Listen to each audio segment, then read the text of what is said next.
बिस्मिल्लाहिर्रहमानिर्रहीम। अस्सलाम वालेकुम दोस्तों, कैसे हैं सब? ठीक ठाक? मैं अल्हम्दुलिल्लाह ठीक ठाक हूँ। आज की जो टिप्स है मैं आपको बताऊँगा जामन और जामन के अफादियत। अभी हम एक दोस्त के बगीचे में बैठे हैं, उसके बाग में बैठे हैं। हमने देखा यहाँ सामने ये 3-4 दरख्त खड़ी शुगर का पेशेंट है। उसको मैं बताऊँ कि ये शुगर के लिए कितना निहायत ही मुफीद है और शुगर में कैसे इस्तेमाल करना और कहाँ से आपको मिलेगी। जी दोस्तों, ये शुगर किसी किस्म की भी है। शुगर की अलामात भी बताऊंगा कि शुगर में आपको वीकनेस हो जाती है, मर्दाना कमज़ोरी होती है, जिस्मानी कमज़ोरी होती है, भूख नहीं लगती, आप रोज़ रोज़ कमज़ोर होते जा रहे हैं। तो ये शुगर के लिए बहुत अच्छी है। अगर आपको बार बार पेशाब आ रहा है तो आप ये जामन इस्तेमाल करें।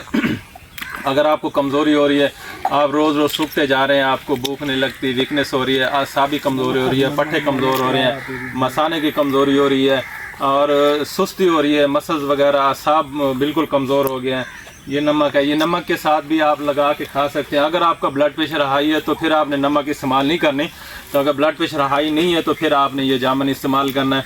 अगर नॉर्मल शुगर है, कम शुगर है, तो चंद दिन आप ये दाने इस्तेमाल करेंगे, ये फल इस्तेमाल करेंगे तो आपका शुगर ठीक हो जाएगा। अगर ये शुगर ज़्यादा है तो फिर आप कुछ दिन इस्तेमाल करें, बिल्कुल ठीक है। इसका आप जूस भी बना सकते हैं, आप ऐसे भी इस्तेमाल कर सकते हैं। अगर फिर भी आपको ये जामन नहीं मिल रहे है तो मैं आपको इसकी होम्योपैथिक एक मेडिसिन बताता हूँ जो आपको होम्योपैथिक स्टोर से, होम्योपैथिक डॉक्टर से मिलेगी। वो भी आप साथ इस्तेमाल करें तो शुगर आपका मुस्तकिल ठीक हो जाएगा। होम्योपैथी की जो मेडिसिन है वो है सीजीजियम। आप होम्योपैथ स्टोर पे जाएंगे, होम्योपैथ डॉक्टर के पास जाएंगे, उनको कहना है मुझे सीजीजियम होम्योपैथिक दवा दे दें। वो इसी जामन की बनती है, इसी से दवा बनती है। वो आप 10 कतरे 3 टाइम इस्तेमाल करेंगे तो आपका शुगर ठीक हो जाएगा।